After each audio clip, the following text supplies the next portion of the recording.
So dudes, it's your boy Tuhu. Recently, one of my viewers over at twitch.tv/ToeSniper98, go give it a follow by the way, asked me to rank all the gachas I play, so I spent some time on stream doing just that. But instead of just clipping out that part of the stream and slapping it over here into my YouTube channel as regurgitated content like most streamers do, I want to make a full video out of this and go step by step as to why I put each gacha where I did. For those of you who don't know who I am, welcome to the channel. I'm ToeSniper98, but you can just call me Tuhu like I called myself earlier. And I am the god of gacha games. I play and main a dozen different gachas with more to come in the future. Don't believe me? If those body pillows on the wall behind me don't convince you, then maybe this will. The gachas I currently main are FGO, Azure Lane, Arknights, Genshin Impact, Blue Archive, Goddess of Victory Nikke, Honkai Star Rail, Ether Gazer, Snowbreak Containment Zone, Wuthering Waves, Zenless Zone 0, and, last but not least, Girls Frontline 2. For this tier list, I'll be ranking my gachas based on how good I think they are as overall games, and I'll give a few reasons as to why each game is where they are, like I said earlier.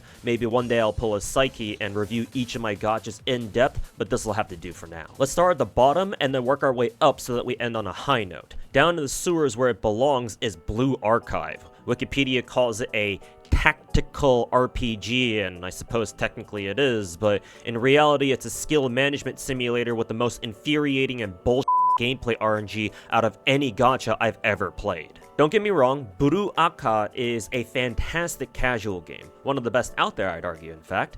It has a sort of built-in reroll mechanic at the start, so you can try to start with a 3-star character that you like. It's got a battle sweep function for nodes you've already 3-starred, so you can use up your stamina instantly.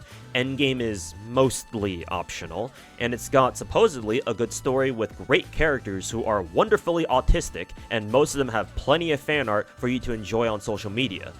A lot of which is, questionable. But since I'm ranking these games on how good they are as actual games, unfortunately none of that really matters here. Instead, I'm here to tell you about Blue Archive's gacha and gameplay and how horrendous they are. The gacha system is trash. The base 3-star rate is 3%, which is pretty good in a vacuum until you realize that the actual rate up percentage is only 0.7%. Or in other words, it's only about a 22 or 23% chance that you'll actually get the rate up character whenever you do roll a 3-star. So statistically speaking, most of your 3-stars will end up not being who you want most of the time. It does have Spark Pity in that once you do 20 multis, the game lets you obtain the rate up directly, but that pity does not carry over between banners, which especially sucks compared to another gacha that we'll talk about later that also has the same Spark Pity but does it much better. Blue Archive's endgame consists of raid bosses and challenge quests that frequently have layers on layers of RNG that you gotta deal with.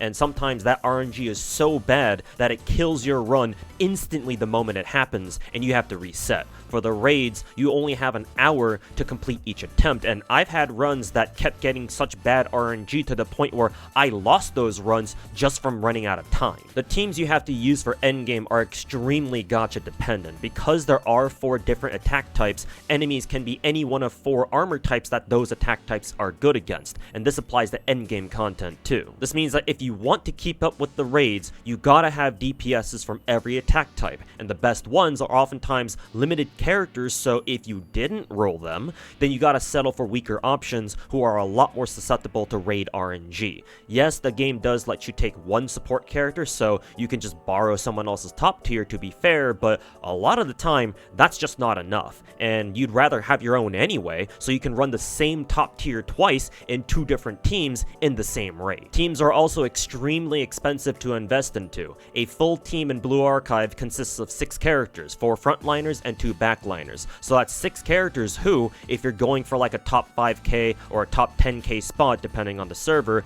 must have UE levels, the latest tier 9 or tier 10 gear or whatever we're on right now, and maxed out skills for the most part. All this together provides for an absolutely miserable endgame experience. So if you have enough chromosomes to have fun with something like this, then I commend you, bro, cause I sure as hell don't. Oh, and daily reminder, Nexon.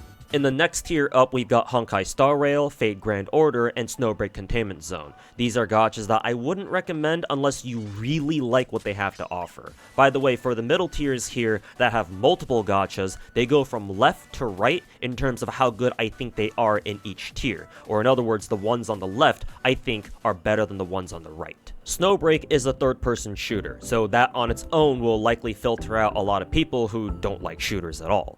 It's a decent game with an emphasis on Coomer content ever since they pivoted to that last year or so, and it's got big events with lots of different game modes. Its gacha is also arguably one of the best. It's got dedicated rate-up banners where you are guaranteed to get the rate-up, as in you don't have to worry about a coin flip, in exchange for a slightly more expensive hard pity, and every multi you do on these limited banners accumulates until you have enough to obtain tokens for other permanent 5-star characters or a random 5-star weapon if you've rolled the weapon banners. Older characters rerun quite frequently, and you can get free 5-star characters every now and then during certain major events. The issue I have with Snowbreak is that its gameplay after a while doesn't really feel that satisfying anymore. I picked up Snowbreak because I grew up on shooters, first-person shooters though, not third-person shooters, because that's not really my thing. But hey, cute anime girls with big titties and ass cheeks shooting up bad guys is usually good enough for me. But I'm not terribly interested in any of the side modes that come with the events, and a lot of them don't even give you gems for gacha, and even if they do,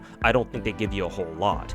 Some of them are also unnecessarily grindy for no reason. The other endgame modes that Snowbreak has also get boring after a while. The ones that reset every week or every 2 weeks are fine since they give a lot of gems, but the other modes where you gotta grind the crap out of them to squeeze out as many gems as possible stop being fun after a while and start feeling like chores. Worst of all, even though Snowbreak focuses on the Coomer content, recently they had to censor themselves and apparently removed several skins from the game, or at least, censored them.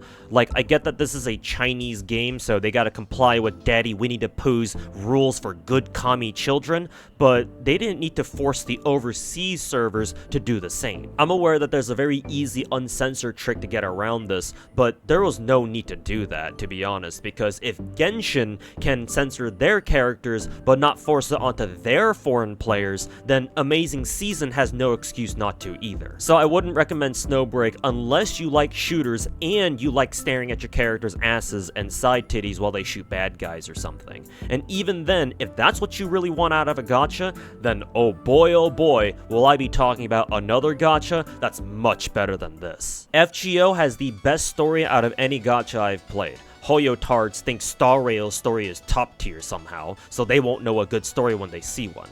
It's also got the most unique gameplay I've ever seen out of any of my gachas, because technically it's a turn-based game, but what the hell is this UI, and what are these cards supposed to do? All of its characters come with 3 or more different outfits by default, which is something most gachas don't bother doing unless they put out skins that you have to buy somehow, and all the skins in FGO are free. And the best feature of this game is the grailing system that lets you make any character you want much stronger than they're supposed to be by taking them as high as level 120 when the normal max level cap for even 5-star servants is only 90. It's as close to a proper marriage system as you're gonna get in this game. But the 3 biggest issues with FGO are how garbage its gacha is, how obscure its gameplay is, and how grindy it is. It's a 1% chance to roll 5-star characters, and while the rate up is actually really nice at 0.8%, so you should get the rate up most of the time, good luck rolling that 1% chance in the first place. It's gonna be harder than it sounds. Oh, and thanks to Genshin, it finally has pity now. It didn't always have one, by the way, but you still have to do 30 multis to hit it. The gameplay is extremely unintuitive, and its tutorial, if you can even call it one, doesn't even cover anywhere near what I would consider to be the basics of the game. Most gacha games, especially newer ones, are designed so that you don't have to be like an uber nerd about its mechanics to play them properly. As long as you know enough, you'll be fine and still have a good time. Not so in FGO. There are many things about its gameplay that the game itself simply does not teach you when it really should. I'm not exaggerating when I say that most FGO players out there do not know how to play it properly. And even if they are playing properly, do they know exactly what they're doing? Sorry to throw Mr. Fobmaster under the bus here, but I saw him spamming Mighty Chains when he was doing the Ort raid last year. But I don't think he knew why. And oh my god, the grind, bro. If you've only ever played Hoyo games or any other gacha that I would consider to be like modern or new age, and you think leveling characters in any of them is bad, then I don't know how you'd react to something like this, what this game is gonna make you do. Characters need hundreds of materials that you have to farm yourself. Materials are never guaranteed outside of like event shops and certain event types like raids and lotteries. And worst of all, there is no auto. You gotta farm everything the hard way. And there technically is an auto now, but you gotta download some third-party thing for that, and it's not intended by the developers. So the only reason why I'd recommend FGO in this day and age is for people to learn what an actual good gacha story looks like. But you don't even have to play the game for that, since people record it and put it on YouTube anyway. Or just go play Limbus Company like Tectone and Genazod have been recently. I call Star Rail FGO 2.0 sometimes, so it makes sense that they're here together in the same tier. Kinda cute, actually. It's also a turn-based game, but a much more traditional one, or in other words, speed, speed, and more speed. And crits. Lots of crits. Thank God for DOT and break teams. I have exactly two things that I like about Star Rail. The characters and the gameplay, I guess. I'll go into more detail about that later. For all their faults, MiHoYo is undoubtedly one of the best at coming up with banger character designs, and that's no different in Star Rail. Yeah, I'm aware that characters all kinda dress the same in this game, but that ain't gonna stop me from motorboating Bronya's tits if I get the chance. Okay, now the gameplay. Coming from FGO, which was my very first gacha, unfortunately for me, and how mechanically complicated and weird that game can get, I look at Star Rail's gameplay and I don't see jack. It's nothing but stat sticking and pressing basic attack, skill, ult, and spacebar. Probably the most complicated thing I do on a somewhat regular basis in Star Rail is running Yun Li and keeping track of when to pop her ult or something. Despite its mind-numbing simplicity, however, I still enjoy Star Rail gameplay because there's a kind of flow to it that I really enjoy. It's something that all three big Hoyo games have, actually, in my opinion. The flow of hitting your rotations perfectly, or as well as you can anyway. Knowing how well your teams work to the point where you know exactly which buttons to press at which times, and hitting ults as soon as you get them. There's a video by a YouTuber named Day9, for those of you who are familiar with him, that explains why real-time strategy games, StarCraft Brood War in particular, is so satisfying to play for people who are good at them. And I think a part of that logic holds true here, as weird as it sounds for me to compare Brood War to a stupid gacha game. But most everything else about Star Rail is a hot frickin' dumpster fire. Its story blows, and for a gacha whose developers are apparently trying to focus on the story experience ever since Panacony, that's just embarrassing. It's got the Snowbreak symptom of having side game modes that are fun the first couple of times you play and then turn into absolute chores after, and I already spent an hour in my last video talking about why I think half of Mr. Pokey's take on Star Rail's power creep is trash. So I guess if you enjoy Star Rail's story for whatever reason, then sure, that's fine. Ain't nothing wrong with enjoying trash. I mean, I would know with how many gachas I play, but I don't think Star Rail offers much more than that. Now on to the next tier. This one is the exact opposite of the last one. Instead of gachas that I don't recommend unless you have a very good reason to play them, these gachas are ones that I would generally recommend unless you have a good reason not to play them. These games here are Aethergazer, Azure Lane, Nikke, and Genshin. Genshin Impact is by far the best exploration gacha to me. No gacha since, sorry Wuwa, compares in terms of the absolute exploration experience that Genshin provides. To me, it's because Genshin has the best visuals and ambience. I know that a lot of players out there much prefer Wuwa's exploration because it's a lot more streamlined and a lot more convenient, and that's great and all, but I'm not a lot of players. I don't get the same vibes when I go around exploring in Wuwa like I do when I do the same in Genshin. MiHoYo's character design powers are also on full blast here too. Some of my favorite gacha waifus just in general come from this game, like Mona and Ganyu. And clearly, even after 4 years, they haven't lost their touch with new characters such as Zilonen and Chaska. As someone who likes doing endgame content for gacha games, I do think it sucks that Genshin doesn't have much of it, to be sure, but for Genshin specifically, I don't find this to be that big of an issue as it might be for other other games like Star Rail, for instance. I see Genshin as a comfy exploration gacha first and foremost, and that's good enough for me for the most part, and I think that's the best way to look at it for everyone else too. But the single biggest reason why you should not get into Genshin if you're not already playing it is the fact that the game is so damn big now. 8 or so separate regions, and God knows how much unskippable story you have to slog through. Honestly, Genshin is actually one of the most daunting gachas to return to if you haven't played in a while, and while MiHoYo has taken steps to alleviate this problem by letting players like teleport straight to Fontaine and Natlan, for example, it's just nowhere near enough. Nikke is an over-the-shoulder rail shooter RPG. It's the one where you've got hot anime robot girls with fat asses for some reason, twerk all over your screen while blasting big bad robots out of the air. Basically the whole "I need more bullets" TikTok meme from back in the day, except the Koreans made a whole ass game out of it.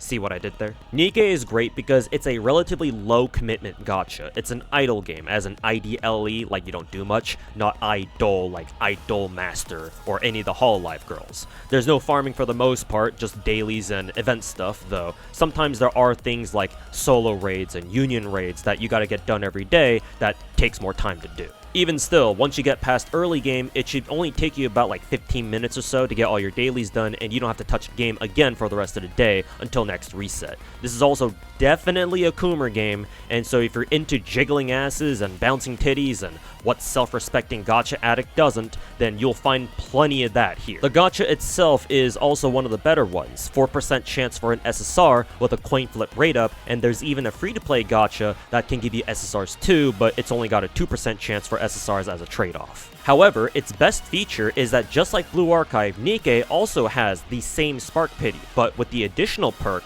that your pity does carry over in between banners. In fact, you can choose to use your pity on any banner you want in the future, including collaboration banners, which is honestly insane that they let you do this. Its main story is decent from what I hear, but the best stories you'll find in this game are in its events. Nikke puts out banger short stories through its events that contribute to the game's world building, and unlike Star Rail's story that drags on and on and on because Xiaoji wants to sound like he's cooking up some epic story when in reality he's already burnt everything in the pot back in 2.0, Nikke's stories are cooked just right. They hit hard, but they don't take up too much of your time. I guess the only reasons why you wouldn't pick up Nikke is if you don't like the gameplay itself, or if you don't like the idea of people seeing you stare at fat jiggling anime ass cheeks out in public.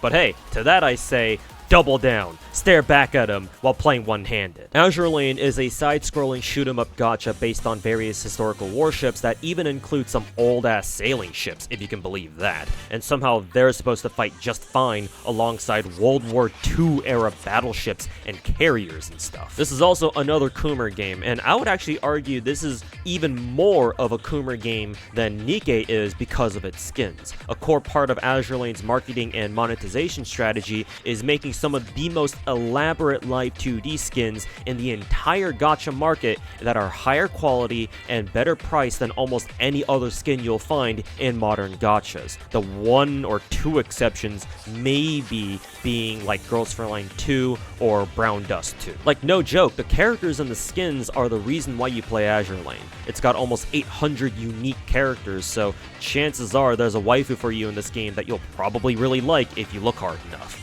This is also one of the few gachas that lets you straight up marry one of your characters, and you can even rename them after marriage to anything you want, within reason of course. Hilariously enough, the gameplay is the biggest reason why you shouldn't play this game, mainly because you don't really play Azure Lane. All you'll ever really be doing is autoing everything. There are a few times where you do want a manual, but that's only if you want to actually try hard one of the stages, like do challenge stages, or you want to play the higher worlds at like chapter 12 onwards. And sometimes this can actually be a plus for some people. If you're looking for a nice, casual, comfy gacha to have up on the side monitor or something, and have it play itself while you go do something else. Just ask Numi. And last for this tier, Ether Gazer, which is an action RPG that has more than a passing resemblance to Punishing Gray Raven. Basically think of PGR, but instead of only having one character out on the field at any given time, your entire team is out there at once. This means that instead of focusing on team rotations and dodging, the gameplay has you concentrate on optimizing individual character combos and resource management, and it's certainly very different from most other action RPG gachas. That, and they have something no other gacha game that I play anyway does, and that's specific character ult combinations, where having 2 or more characters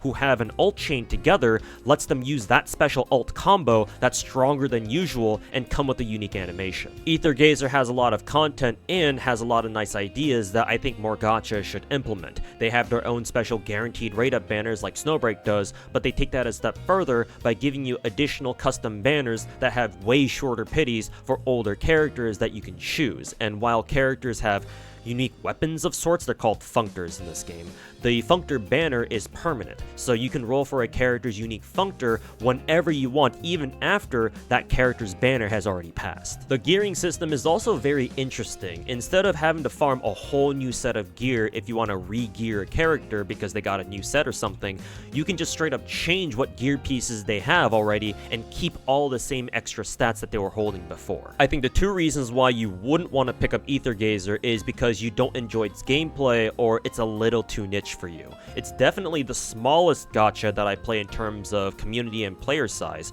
and if you're the type who likes being part of a big or at least sizable player base, or community for that matter, then you're probably not going to get that with this game. And the team gameplay does make it feel a lot more button mashy and more chaotic than single character action RPGs do, so you might not like it as much if you can't get used to it. The next tier up has Zenless Zone Zero, Wuthering Waves, and Girls Frontline 2. These are solid gachas that I would recommend to anyone without major downsides like the other gachas I've talked about, not yet anyway. GFL 2 is a tactical isometric turn-based RPG whose easiest comparison is to the XCOM games, but don't worry, there's no chance to miss attacks here. It's got amazing character models. If you're a degenerate feet lover, then this game is for you. Oh boy, oh boy. It's got a dorm feature where you can get real parasocial with your gun waifus, or as we in the business like to call them, raifus. And just like in the first game, you can even marry them. Not all of them yet, but the more popular ones you can, and they're adding more in the future. Unsurprisingly, it follows the Hoyo gacha formula of expensive rolls, character and weapon banners with a standard banner that has perma 5-star characters and weapons on it, soft and hard pities, and guaranteed alternating rate ups. It also has its own beginner 5-star banner, and the standard banner also lets you pick one perma 5-star of your choice after you do a total of 30 multis on it. One major improvement that Girls Frontline 2 has, however, is its standard banner, which recently got updated with its own rate up, meaning that you can choose which exact perma 5-star character or weapon that you'd like to get, and it basically acts like a normal limited banner where you either get what you selected, or if you don't get them, then your next 5-star item on standard is guaranteed to be that rate up that you selected. It's certainly not the first gacha to do this. Other games like Snowbreak, Ether Gazer, and Wuwa technically with its own standard weapon banner have already done this themselves, but it's nice to see more gachas do this, so hopefully this becomes more the norm. The gameplay itself is also pretty good if you're a fan of turn-based gameplay. You can get a feel for how the game plays even without paying attention to the actual mechanics, but I'm sure you can nerd it out and play even better the more you learn how the game actually works. Or in other words, it's easy to play, but a bit harder to master. A huge improvement over what the first game was like, that's for sure. It even has auto in case you can't actually be bothered to play it yourself and you think your team is strong enough to handle their own for the most part, though keep in mind that auto is kind of finicky in this game and will implode on certain maps that have objectives that aren't just, kill everybody on the map. It's also got sweep clears like Blue Archive and Ether Gazer, so using your stamina should be instant. Best of all, GFL 2 feels significantly more generous than any of the Hoyo games, with maybe the exception of Zenless Zone Zero, despite basically modeling itself after them. There are plenty of ways to earn gems, and especially standard banner tickets, so even as a free-to-play, I feel like you'll be able to roll standard banner pretty often and get that guaranteed 5-star character from it a lot faster too. Right now, the only only potential issue it has is its content. It's got quite a few endgame modes, but there's quite a bit of downtime in between their refresh cycles, and there's no roguelike mode that you can sink a lot of time into that a lot of other gacha games have. Then again, you could see this as a good thing, since once you do all the endgame stuff that we have right now, you can just kick back and relax, save up for the next banner and stuff. And besides, GFL2 is the most recent gacha game that I play. It's only been like 2.5 months since the NA server came out, so I'm sure they'll add more content as time goes on. Wuthering Waves is up next, and it's an open world action RPG. It's a Genshin clone, which will piss off the WoW players, but hey, it's true. I made a whole ass video even comparing WoW to Genshin, so go check that out if you want to know more about what I think about Wuthering Waves. Since WoW takes a lot from Genshin, I'll be comparing these two accordingly. While Genshin's the superior exploration gacha, WoW on the other hand has superior combat gameplay. It's less forgiving, enemies are much tougher, you have to know basic mechanics, and you have to know how to play your character properly to get the most mileage out of them. But all this makes beating bosses and other endgame content much more satisfying, far more than anything you'd face in Genshin. Speaking of endgame content, WoW has more of that than Genshin too. I wouldn't say it's a lot more, but the fact that there are dedicated high difficulty challenge stages scattered throughout the map is a good step above Genshin already. And they just added another endgame mode, I think it's endgame anyway, called Whimpering Wastes or something like that, and it refreshes weekly. And as I mentioned earlier when talking about Genshin, WoW has more streamlined open world exploration with gadgets that make it a lot easier to travel around finding chests and questing. And it's only getting better with each region since 2.0 introduced flying, though admittedly it's only limited to just Renacita. My favorite improvements in WoW over Genshin though are the weapon banners and the skip button. Coming from Hoyo games where weapons are not guaranteed, the limited weapon banners in WoW giving you guaranteed rate ups is amazing. And as a cherry on top, even its standard weapon banner is guaranteed, and you can even pick which perma 5-star weapons you want, though it's usually going to be either the sword or the pistols because, you know, crit rate. And the skip button is just a godsend since MiHoYo apparently doesn't know what that is. Well, they do in Zenless, but not in the games that actually need one.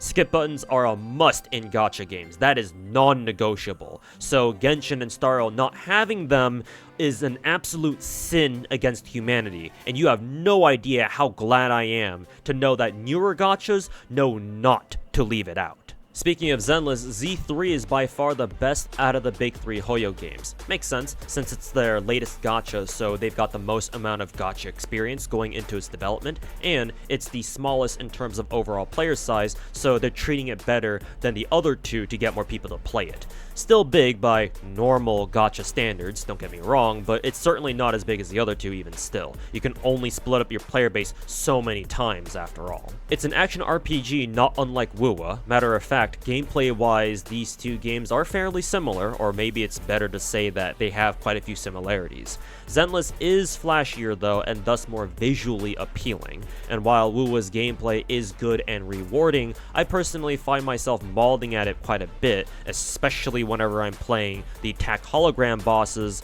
or worse, because bosses at that difficulty are sometimes infuriating to play against. And yes, it is a skill issue, so you don't have to say it yourself, but first of all, imagine caring about skill in a gacha game.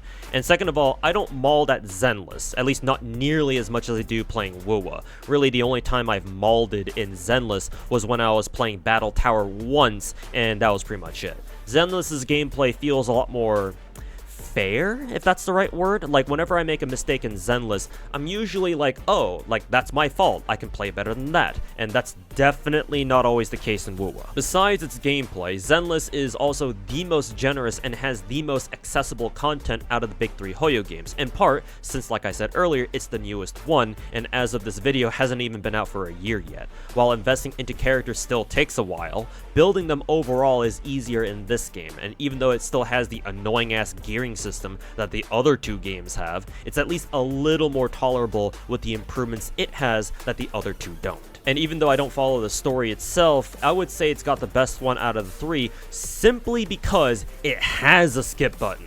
and even though you can't actually skip everything, it's still nice to skip some of it at least, and even the parts you can't skip, you can usually click through really fast anyway, so it's not too bad. The little bits of dialogue I have bothered reading, on top of that, seem much better written too, since Zenless characters don't feel the need to stand there yapping my ass off about stuff that I don't give a shit about, and the story overall seems much more grounded and down to earth than like Genshin or Star Rail. There's nothing really bad that I can say about Zenless, I don't think, other than maybe the fact that it's unfortunately still a Hoyo game. That being said, it's still the best big gacha that I play. Yes, even better than Wuwa. Sorry, Kuro Glazers, Wuwa's good, but not quite as good as Zenless, in my opinion. And as a bonus, its community is also, from what I can tell, the best and most chill one out of the big Hoyo 3, so you won't run into the usual Hoyo-tards like you would with the other two. Well, hopefully not, anyway.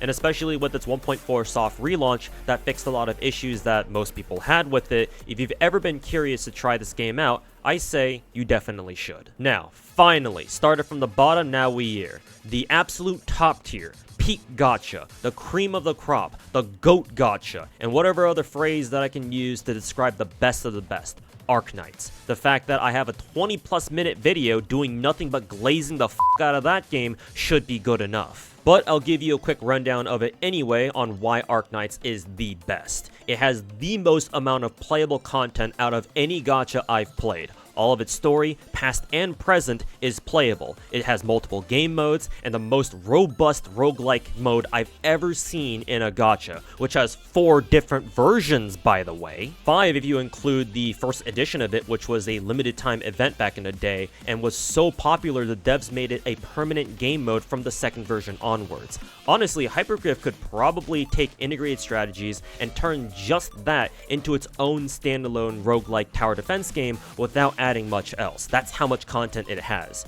And it's actually fun and stays fun, unlike most other gacha roguelikes. While I wouldn't say its gacha is like the best system ever, it's like in the middle, not bad, but could definitely be better.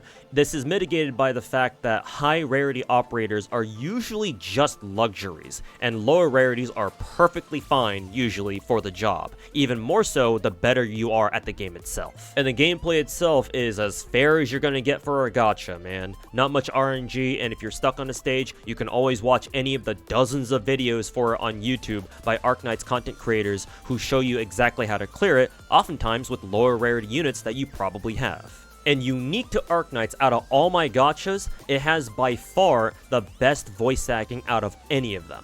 It's becoming more common for new gachas these days to, come out with multiple dubs like Japanese, Chinese, Korean, and English, obviously, but you'd be hard-pressed, even to this day, to find other gacha games that have Italian, German, and Russian dubs, along with specific dialects or accents for Chinese and English. These aren't full dubs, admittedly. Only a few characters are voiced in languages that aren't, Chinese, Japanese, Korean, or English, but no other gacha that I play puts in more effort into its voice acting than Arknights does, and it's not even close. And that's what my gacha ranking tier list looks like, so hopefully this gives you a better idea of how good each of these games are.